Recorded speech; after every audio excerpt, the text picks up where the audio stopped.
He smiled at me from across the courtroom. The same smile he wore every Christmas. The same one he wore the night my mother died. The judge asked me to raise my right hand. I did, and that's when my father realized I wasn't here to protect the family. I was here to end it.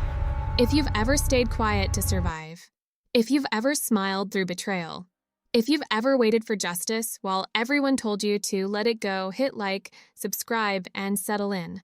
Because this isn't just a revenge story. This is what happens when silence finally breaks. Christmas was always loud in our house. Not happy loud, not joyful loud, just noisy. The kind of loud that fills every crack so nothing real can breathe. Too many lights blinking out of sync. Too much wine sloshing in crystal glasses. Too much forced laughter layered over conversations that stopped the moment I walked into the room. Outside, snow would fall gently soft, clean, quiet. Inside, it was chaos wrapped in tinsel. My father used to stand at the head of the table every Christmas Eve, glass raised, voice steady and warm. Christmas is about family. Everyone nodded. Everyone smiled. No one ever asked which kind of family he meant. I learned early that our house ran on rules you never wrote down. Rule 1, don't ask questions. Rule 2, don't repeat what you hear. Rule 3, if something feels wrong, pretend it isn't. I was good at pretending. At 16, I could smile while my stomach nodded. I could hug men who smelled like expensive cologne and something metallic underneath. I could laugh at jokes that weren't funny. I learned how to keep my face still, because still faces survive. My mother wasn't as good at pretending. She tried. God, she tried. Every Christmas, she made everything perfect. She wrapped gifts with surgical precision. She cooked until her hands were raw. She wore red lipstick even when her lips trembled. But I saw the cracks. The way her smile dropped the second she thought no one was looking. The way she flinched when the phone rang late at night. The way she always sat closest to the door. Like she was planning an escape she never talked about. The year she died, the Christmas tree stayed up. That's the detail that haunts me. The tree. Red lights blinking. Green ribbons tied just a little too tight. A gold star leaning slightly to the left. And my mother's chair at the table empty. They said she slipped on black ice. They said the roads were bad. They said accidents happen. They said God had a plan. But God doesn't leave fingerprints on steering wheels. And accidents don't erase brake marks. I was 17. Old enough to understand lies. Too young to fight them. I remember standing in front of the mirror that morning, pulling on a red sweater my mother bought me weeks earlier. "You'll look beautiful in this for Christmas," she'd said. My hands shook as I rolled the sleeves down. In the living room, cameras flashed. Relatives hugged me. Voices told me I was so strong. I smiled, because that's what good daughters do. Inside, something cold settled in my chest. A promise. Next Christmas, someone else will lose everything. Grief didn't hit me all at once. It came in pieces. In the smell of her perfume still clinging to her scarf. In the silence of her side of the bed. In the way my father never said her name again. Not once. It was like she'd been erased. I watched him closely after that. The way he moved on too fast. The way he laughed too easily. The way his eyes never looked tired. Men who lose the love of their life don't sleep that well. After the funeral, my father stood in my doorway. He didn't hug me, didn't ask how I was holding up. He just said, "Your family." And family forgets. I nodded, but something inside me hardened, because forgetting felt like betrayal. Years passed. I stayed. Not because I wanted to, because leaving without a plan is just another way to die. So I played my role. The quiet daughter. The obedient one. The girl who didn't cause trouble. Christmas dinners came and went. Turkey carved. Wine poured. Fake warmth passed around like a disease. Men kissed my cheek and told me how much I'd grown. Their hands lingered too long. They trusted me, because in their world, women decorate trees. They don't tear down empires. I listened. Always listening. I memorized voices. Dates. Names spoken when they thought no one was paying attention. I learned which uncles went quiet when certain topics came up. Which jokes meant something darker underneath. Which door stayed locked? And every Christmas, when the house was loudest, that's when people talked the most. I never confronted anyone. Anger would have given me away. Instead, I smiled. I poured drinks. I cleaned up wrapping paper. And when no one was looking, I started collecting pieces. Not proof yet, just fragments. Enough to know I wasn't crazy. Enough to know my mother didn't slip. The first thing I ever recorded was an argument. My father's voice. Low, controlled, dangerous. I was supposed to be asleep. Instead, I stood at the top of the stairs, heart hammering so loud I was sure he could hear it. Loose ends make problems, he said. Someone laughed. I pressed my hand over my mouth and listened. That night, I couldn't sleep. My chest felt tight. My thoughts raced in circles. If I closed my eyes, I saw my mother's empty chair. And for the first time, the idea formed clearly in my mind. They think I'm harmless. That would be their mistake. I didn't know how yet. I didn't know when. But I knew one thing with terrifying certainty. This family had taken enough from me. And someday, I would testify. The evidence hadn't been collected yet. The FBI didn't know my name. And my father still believed I was loyal. But Christmas was coming again. And this time, I wasn't just decorating the tree. By the time I turned 19, I understood something most people never have to learn. Silence isn't passive. It's a skill. And in my family, it was the difference between being protected and being disposable. Christmas that year came early, not with decorations, but with whispers. I noticed it first in the way conversations stopped when I entered rooms, the way my father's eyes followed me just a little longer than usual, the way my phone suddenly felt lighter, like it was being checked when I wasn't looking. Paranoia, I told myself. That's what fear sounds like when it hasn't found proof yet.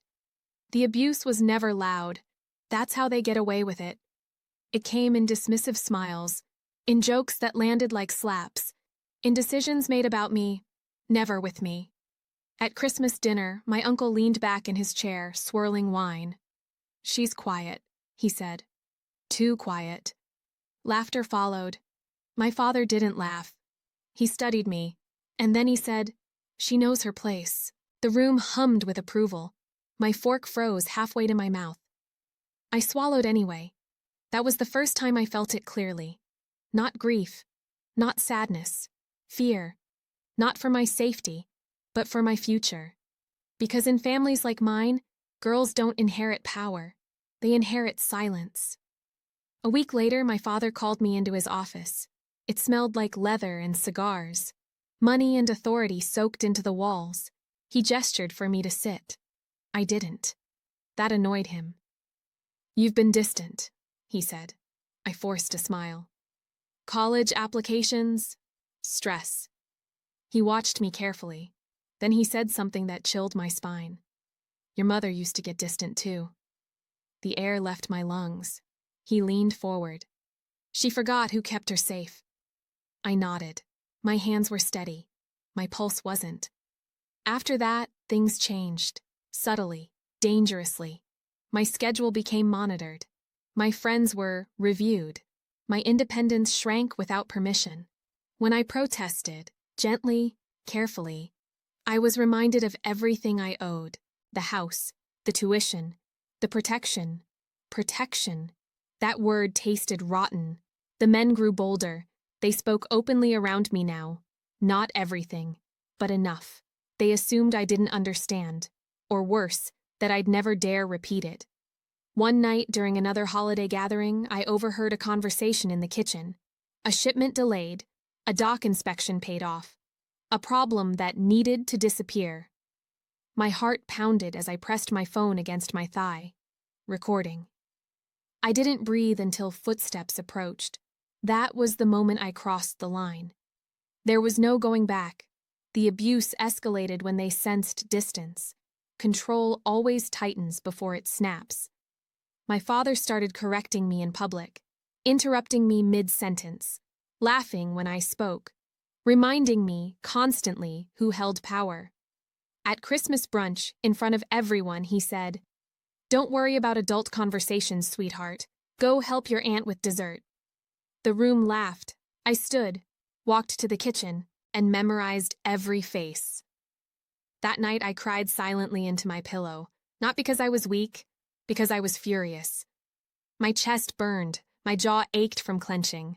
I wanted to scream. Instead, I planned.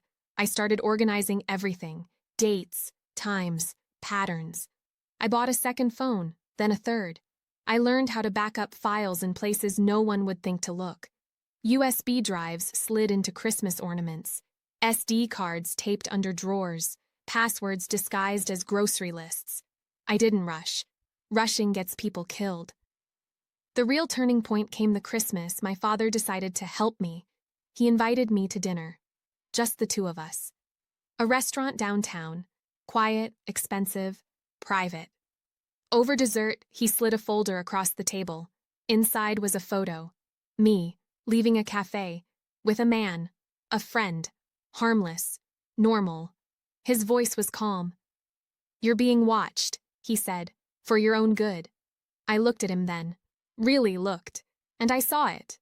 Not concern, ownership. "Your mother forgot that," he continued. "She thought freedom was worth risking everything." He smiled. "We can't have history repeating itself." My hands trembled under the table. I kept my face blank. "I understand," I said.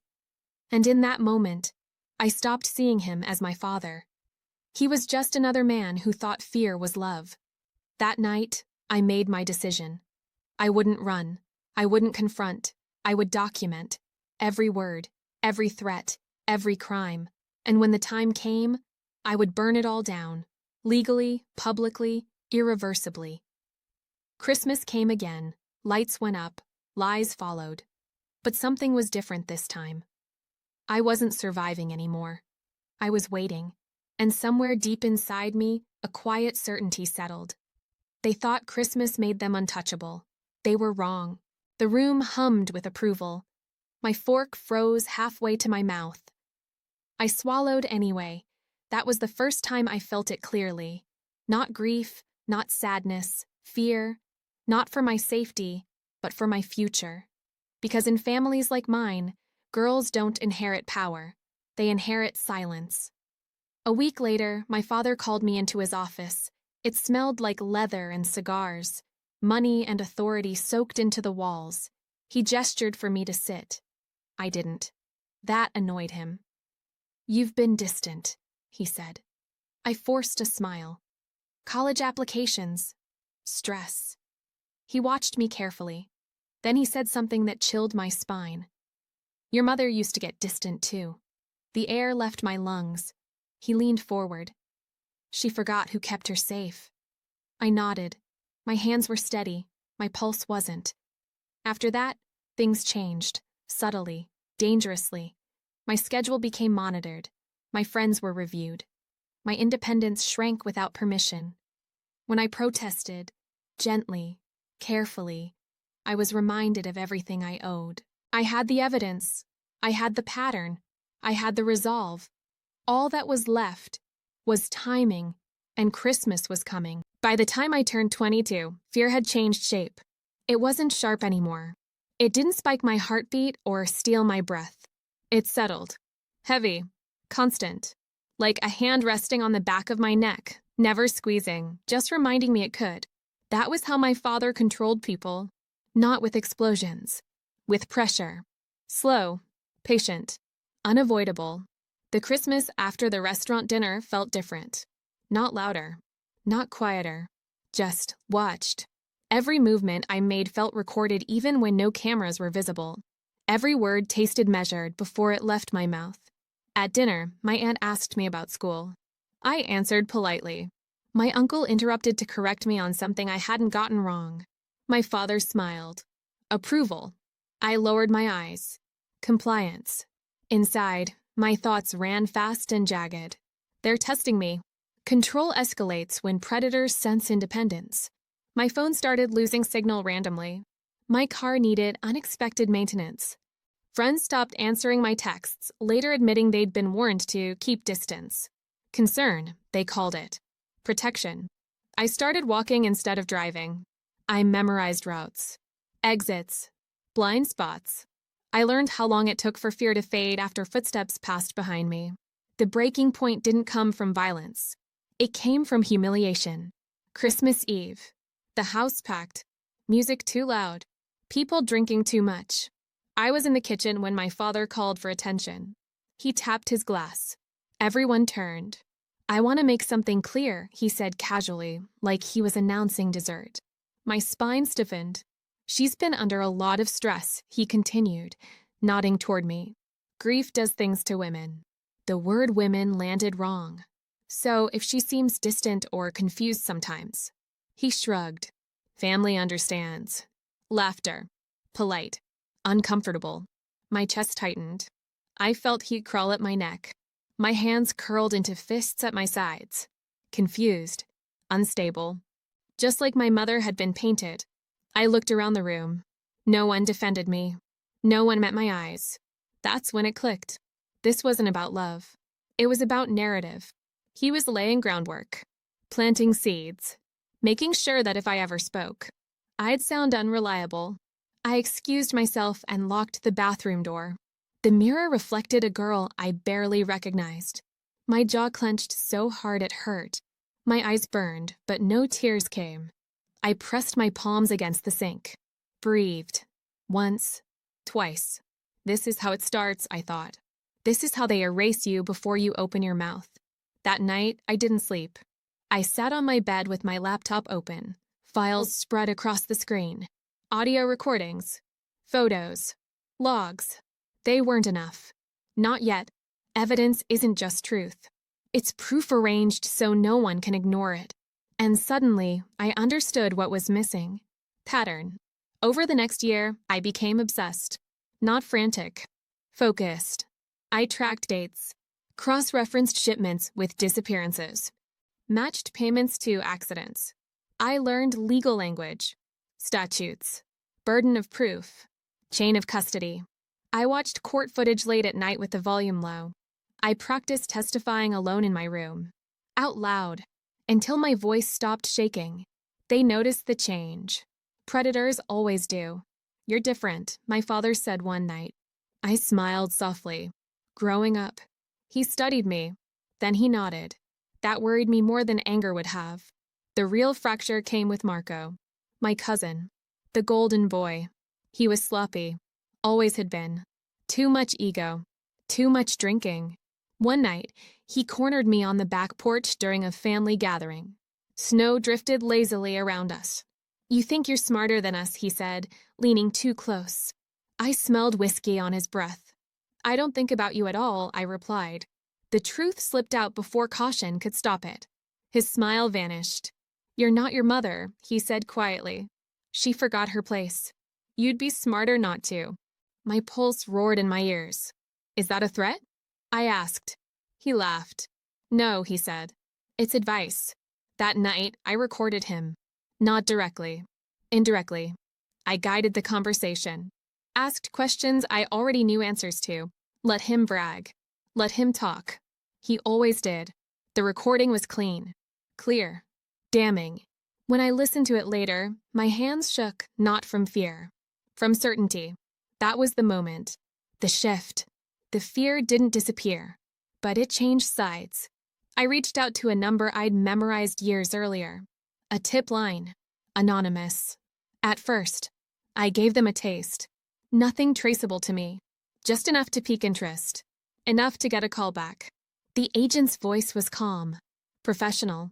Skeptical. He asked how I knew these things. I said, because I was raised in it. Silence. Then, we'd need more. I smiled. I know. From that point on, every Christmas felt surreal. Like watching a play where I knew the ending and no one else did. My father still gave his speeches. Still toasted to family. But his eyes lingered on me longer. Searching. Suspicious. I smiled back. Perfectly. The pressure peaked the night he confronted me alone. No audience. No politeness. "You're drifting," he said. I met his gaze. "I'm still here." He stepped closer. "Don't make me choose between protecting you and protecting the family." My heart pounded, but my voice stayed level. You already chose. His eyes hardened. That was the last conversation we ever had as father and daughter. After that, we were just two people standing on opposite sides of something inevitable.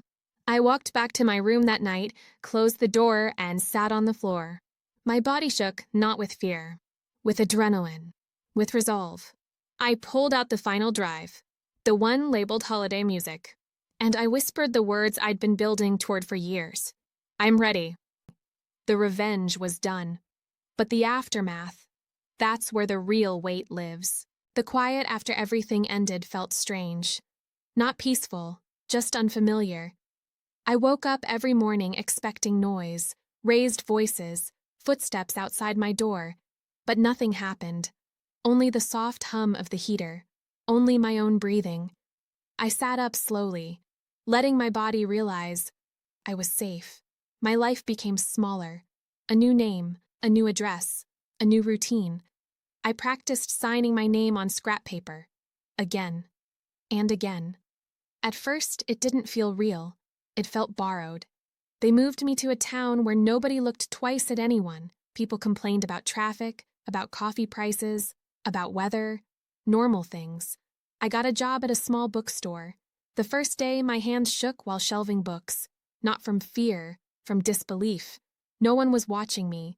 One afternoon, a customer spoke sharply to me. My chest tightened instantly. Old reflex. Then they stopped. I'm sorry, they said. Just like that. I stood there, frozen. And that's when it hit me.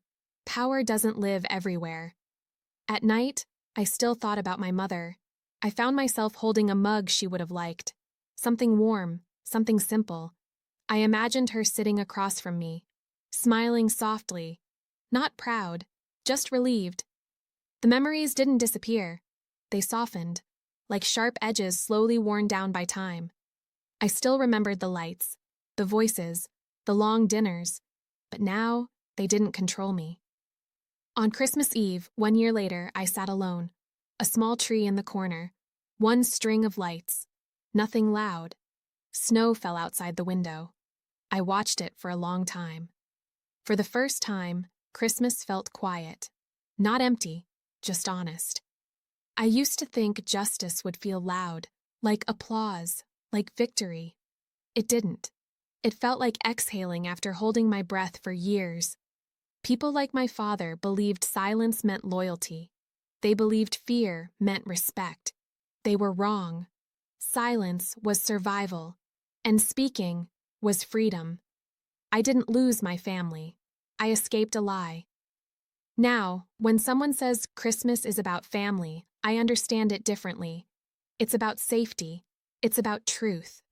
It's about choosing yourself when no one else will. I took one last sip of my drink, set the mug down, and turned off the lights. If this story made you feel something, if it reminded you of a silence you once carried, subscribe and share your thoughts. Some stories deserve to be heard.